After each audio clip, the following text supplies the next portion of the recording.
Assalamualaikum, salam sejahtera. Anda sedang menonton cerita-cerita di sebalik berita. Untuk waktu ini, saya nak kongsikan satu kenyataan baharu daripada Istana Negara yang manakah boleh saya minta rakan-rakan di Bilik PCR untuk kita sama-sama naikkan untuk bacaan untuk semua penonton Esro Awani. Ini adalah kenyataan daripada Istana Negara yang mana memaklumkan, adalah dimaklumkan bahawa Keduli Yang Maha Mulia Seri Paduka Baginda Yang di-Pertuan Agong Al-Sultan Abdullah Riayatuddin Al-Mustafa Billah Shah Ibni Almarhum Sultan Haji Ahmad Shah Al-Musta'in Billah menzahirkan ucapan tahniah kepada Samuel Isayah, guru bahasa Inggeris Sekolah Kebangsaan Runcang di Muazzam Shah Pahang di atas kejayaan beliau dipilih sebagai 10 finalis Anugerah Hadiah Guru Global 2020. Al-Sultan Abdullah menzahirkan rasa sukacita dan bangga atas dedikasi serta usaha-usaha murni guru muda dari Kuantan Pahang ini dalam mana mendidik murid-murid sehingga terpilih sebagai calon untuk menerima anugerah tersebut yang sekaligus juga mengharumkan nama negara di persada antarabangsa. Sehubungan itu, Al-Sultan Abdullah menzahirkan harapan semoga pencapaian hebat dan komitmen beliau menjadi sumber inspirasi dan contoh kepada seluruh rakyat Malaysia khususnya para guru untuk beri yang terbaik dan berusaha mencapai kejayaan dalam bidang masing-masing dalam negara maupun di persada dunia. Seri Paduka Baginda juga turut mengucapkan selamat maju jaya kepada beliau dan mendoakan semoga beliau memenangi anugerah tersebut serta dilimpahi kejayaan cemerlang berterusan dalam bidang pendidikan. Menurut kenyataan penganjur Yayasan Vakir di London, Samuel dipilih daripada 12,000 pencalonan daripada lebih 140 buah negara dan anugerah yang menawarkan hadiah $1 juta ataupun lebih kurang 4.16 juta ringgit adalah program pengiktirafan guru dianjurkan dengan kerjasama Pertubuhan Pendidikan Sains dan Kebudayaan Bangsa-Bangsa Bersatu UNESCO, dan Samuel juga telah memperkenalkan pelbagai inovasi untuk memberi inspirasi kepada murid-murid beliau yang terdiri daripada orang asli untuk menyimpan impian yang besar serta berusaha menghubungkan mereka ke dunia luar. Ini adalah kenyataan baru yang kami peroleh daripada Istana Negara yang mana Seri Paduka menzahirkan ucapan tahniah khusus kepada guru bahasa Inggeris Sekolah Kebangsaan Runcang iaitu Cikgu Samuel Isayah. Dan kalau anda berkesempatan untuk mengikuti buletin Awani sebelum ini iaitu pada jam 4 petang tadi, rakan saya Cynthia Eng juga berkesempatan menemu bual cikgu ataupun guru Samuel Isayah ni melalui Skype, dan pastinya laporan itu dan juga sedikit mikro konten akan kami bawakan dalam esroawani.com dan pastinya dalam buletin Awani selepas ini. Baiklah, untuk cerita-cerita di sebalik berita untuk waktu ini, kalau boleh saya nak tunjukkan ada satu artikel di esroawani.com yang mana menjadi tumpuan untuk hari ini dan untuk waktu ini. Kalau anda berkesempatan untuk mengikuti juga buletin Awani lebih kurang pada jam 2 petang tadi, rakan saya Firdaus Azil ada berkongsi tentang ada satu laporan berita yang beliau sendiri tulis. Kalau boleh saya tunjukkan di iPad saya ini, iaitu MT UMNO bermusyarat lagi pada malam ini. Ini dipetik daripada sumber yang diperoleh oleh Firdaus Aziz sendirilah, yang mana mengatakan UMNO sekali lagi dilaporkan akan mengadakan mesyuarat Majlis Tertinggi MT malam ini di Menara Dato' On di WTC Ibu Negara, yang mana sumber memaklumkan kepada Esro Awani bahawa mesyuarat malam ini akan dipengerusikan oleh Presidennya sendiri, Datuk Seri Dr. Ahmad Zahid Hamidi, dan akan membincangkan mengenai jawatan Timbalan Perdana Menteri. Dan jawatan sebelum ini dilaporkan sebagai dipertimbangkan Perdana Menteri Tan Sri Muhyiddin Yassin sebagai timbal balas terhadap perjanjian keyakinan dan juga bekalan untuk rang undang-undang perbekalan. Satu lagi artikel saya nak tunjukkan yang baru juga di Esro Awani, yang mana mengatakan antara kalau diikutkan dalam cakap-cakap tentang bila mana bercakap tentang jawatan pencalonan dan juga untuk jawatan TPM itu, antara yang dikaitkan adalah Datuk Seri Syambuddin Hussein, yang mana dalam artikel esroawani.com, saya tak pernah lakukan usaha nak jadikan TPM. Ini dipetik daripada Hishamuddin, iaitu daripada Menteri Luar Datuk Seri Syambuddin Tur Hussein, yang mana menegaskan beliau sama sekali tidak pernah melakukan sebarang usaha untuk dikaitkan dengan jawatan Timbalan Perdana Menteri. Dan ini kami petik daripada catatan terbaru di Facebooknya, yang mana mengatakan beliau sebaliknya berterima kasih kerana UMNO beri sokongan untuk beliau mewakili parti itu dalam jemaah kabinet. Untuk laporan lanjut, anda boleh terus ke esroawani.com, yang mana kami terbitkan dua artikel itu untuk bacaan lanjut dan juga putaran lanjut. Dan rakan saya Zulfitri Yusof sebentar tadi dalam buletin Awani lebih kurang jam 2 petang tadi juga berkesempatan menemu bual secara dalam talian MT, anggota Majlis Tertinggi Datuk Seri Tajuddin Abdul Rahman dalam jangkaan berkaitan dengan majlis ataupun musyarat MT UMNO pada malam kali. Boleh kita dengarkan sedikit sedutan daripada interview ataupun temu bual yang dibuatkan oleh Zulfikri Yusof bersama dengan Datuk Seri Tajuddin? Musyarat Majlis Tinggi minggu lepas kita telah buat keputusan. Kita buat keputusan untuk terus menyokong Kerajaan Perikatan Nasional, ya. Kita akan terus menyokong kerana kita tahu bahawa rakyat sekarang menghadapi masalah COVID, masalah ekonomi dan sebagainya yang memerlukan kita fokus kepada kerja-kerja untuk menjaga kepentingan rakyat, kebajikannya, kesehatannya dan sebagainya. Jadi ini kita telah buat keputusan dan juga sebagai menyahut seruan atau nasihat daripada Duli Yang Maha Mulia Seri Paduka Baginda di-Pertuan Agong.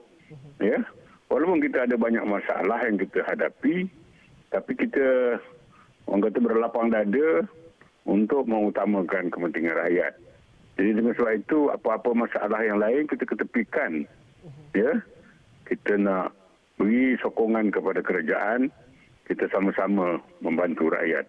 Itu keputusan yang telah dibuat. Dalam pada itu, perkembangannya seterusnya saya tak pastilah. Saya cuma dengar-dengar seolah-olah pihak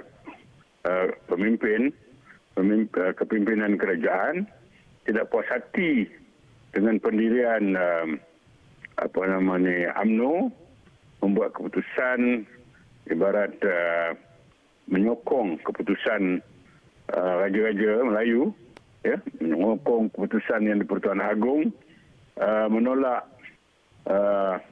cadangan kabinet untuk melaksanakan emergency rule ataupun pemerintahan darurat. Yang ini kita memang tidak bersetuju dan keputusan yang di-Pertuan Agong itu kita sokonglah, kita terima baik. Jadi tak tahulah sama ada Kerajaan Perikatan Nasional ya, terima baik ke tidak keputusan Pertuan Agong tu, tapi pendirian UMNO sebagaimana saya sebutkan tadi. Jadi kita menyokong secara terbuka dan juga tidak terbuka. Maknanya secara terus terang kita menyokong keputusan yang dibuat oleh yang di-Pertuan Agong itu. Jadi di belakang daripada Pertuan Agong pun kita menyokong juga. Kita tidak bermain politik. Baiklah, ada satu lagi perkara iaitu berkaitan dengan politik, iaitu berkaitan dengan mesyuarat pimpinan tertinggi PH juga sedang berlangsung difahamkan di Petaling Jaya. Kalau boleh saya nak tunjukkan di iPad saya, wartawan Fariz Azman diberi tugasan untuk buat liputan itu yang mana mengatakan kalau dilihat di capan ataupun kemas kini Twitter Fariz Azman, ini adalah antara gambar-gambar yang Fariz Azman kongsikan di Twitternya yang mana Presiden UMNO Muhammad Sabu juga tiba menghadiri mesyuarat Majlis Presiden PH, juga kelihatan Timbalan Presiden UMNO Datuk Seri Salahuddin Ayub. Faris, kalau boleh untuk waktu ini boleh kongsikan kalau ada kemas kini berkaitan dengan mesyuarat tertinggi Pakatan Harapan, pimpinan Pakatan Harapan ini untuk waktu ini. Mesyuarat itu sudah berlangsung ataupun bagaimana kalau boleh dikongsikan, ataupun masih lagi ada kehadiran pemimpin dalam Pakatan Harapan yang masih lagi ataupun baru saja tiba di dalam mesyuarat itu ataupun bagaimana? Okey, terima kasih. Fauzi, sebenarnya kami berada daripada jam 3 jam 4 kerana mesyuarat Majlis Presiden Pakatan Harapan dijangka bermula pada jam 4 petang tadi telah pun bermula, dan selepas dalam tempoh sejam kita dapat melihat bukan sahaja Datuk Seri Salahuddin Ayub ataupun Muhammad Sabu dan sebagainya, malah pengerusi DAP sendiri dan Kok Y, Setiausaha Agung PKR Datuk Seri Saifuddin Nasution, Setiausaha Agung DAP Lim Guang Eng Timbalan Pengerusi DAP Goldbing Sing Leo Lim Kip Siang penasihat DAP, Presiden Keadilan sendiri Datuk Seri Anwar Ibrahim yang telah pun tiba lebih awal daripada pimpinan-pimpinan PH yang lain, dan banyak lagi, hampir semua mereka telah pun hadir untuk menyertai dan menghadiri mesyuarat Majlis Presiden Pimpinan PH pada hari ini sebenarnya, Fauzi. Dan apa yang menariknya, di mana inti parti mengenai dengan mesyuarat ini, apa yang dibincangkan, kerana ini antara mesyuarat PH selepas titah Seri Paduka Baginda Yang di-Pertuan Agong baru-baru ini mengenai dengan ahli politik perlu fokus mengenai dengan pandemik COVID-19, begitu juga dengan belanjawan 2021. Jadi adakah itu inti parti yang disentuh di dalam mesyuarat ini yang dijangka lebih kurang sejam 2 jam akan berakhir, dan sama ada diadakan sidang media dan sebagainya, itu masih lagi kami menanti di sini untuk mengetahui apakah langkah seterusnya. Dan Pakatan Harapan, seperti kita tahu mengenai dengan situasi politik kini, seperti yang Fauzi sebentar tadi menyatakan mengenai malam ini ada mesyuarat MP, UMNO dan sebagainya, dan ini juga mungkin akan beli ala tuju Pakatan Harapan, dan juga mungkin mengubah sedikit landscape atau mengubah sedikit pendirian Pakatan Harapan mengenai dengan timbalan ataupun Perdana Menteri, bagaimana dengan Kerajaan Perikatan Nasional, dan bagaimana pula dengan belanjawan 2021 yang akan dibentangkan dalam Dewan Rakyat nanti, Fauzi. Faris, kalau diikutkan pada waktu ini macam Faris katakanlah, pastinya tak banyak maklumat ataupun info yang boleh Faris kongsikan, memandangkan tetamu ataupun pimpinan ahli-ahli politik yang hadir terus masuk ke dalam Dewan, manakala bagi pengamal media, wartawan dan juga kamera terpaksa tunggu di bawah untuk menunggu sebarang perkembangan jika ada yang boleh dikongsikanlah kepada warga media. Tetapi untuk waktu ini mungkin Faris boleh kongsikan, kalau dilihatkan ini adalah seperti Faris katakan, ini adalah kali pertama selepas yang di-Pertuan Agong mengeluarkan titah stop politiking, berhenti bermain politik untuk waktu ini, dalam kenyataan yang dikeluarkan pada hujung minggu lalu. Dan juga kalau diikutkan, ini adalah kali pertama juga selepas daripada bulan lepas diadakan mesyuarat Pakatan Harapan, mesyuarat seperti biasa yang diadakan. Tetapi berbeza untuk waktu ini, mungkin selain daripada belanjawan 2021 yang digembar-gembur dan juga yang dikatakan cakap-cakap menjadi tumpuan dalam mesyuarat pimpinan PH pada untuk waktu ini, mungkin apa lagi yang boleh mungkin bermain dalam cakap-cakap dalam kalangan warga ataupun dalam kalangan rakan-rakan media dan rakan-rakan wartawan, sebab kita tahu wartawan-wartawan bila berkumpul ada saja cerita-cerita dan juga gosip-gosip politik yang antara satu sama lain berkongsi. Mungkin Faris pada waktu mungkin boleh kongsikan apa yang menjadi buah mulut ataupun cakap-cakap dalam rakan-rakan wartawan ini, dalam mana bila mana masih lagi berlangsung mesyuarat dalam Dewan itu, tapi rakan-rakan media sudah pun bergosip. Mungkin boleh dikongsikan gosip-gosip politik gitu. Okey, antara yang gosip-gosip yang dikatakan, seperti kita sudah maklum pada pagi tadi, di mana ahli Parlimen Lembah Pantai Fahmi Fazil dalam satu artikel memaklumkan bahawa terdapat 2 usul undi percaya menyokong Perdana Menteri. Dan dalam artikel ini juga dia mengatakan seramai 25 ahli Parlimen Pembangkang mengemukakan usul menentang Perdana Menteri berdasarkan draft aturan urusan mesyuarat pada sidang Parlimen 2 November ini. Dan ini antara cakap-cakap yang di antara media-media. Adakah usul undi percaya ataupun tidak percaya kepada Perdana Menteri ini turut akan dibangkitkan di dalam mesyuarat Majlis Presiden PH ini? Itu antara cakap-cakap dan sebagainya. Dan bagaimana pula dengan Pakatan Harapan? Adakah sedia bekerjasama dengan Perikatan Nasional mengenai dengan belanjawan 2021? Adakah bagaimana pula dengan siri-siri episod-episod politik yang berlaku sebelum ini? Dan kebetulan malam-malam ini juga mesyuarat MP UMNO turut akan diadakan kali kedua. Jadi perkara ini memberikan satu teka-teki di kalangan para media dan sebagainya. Adakah ini, itu dan ini? Ia menjadi satu tanda tanya.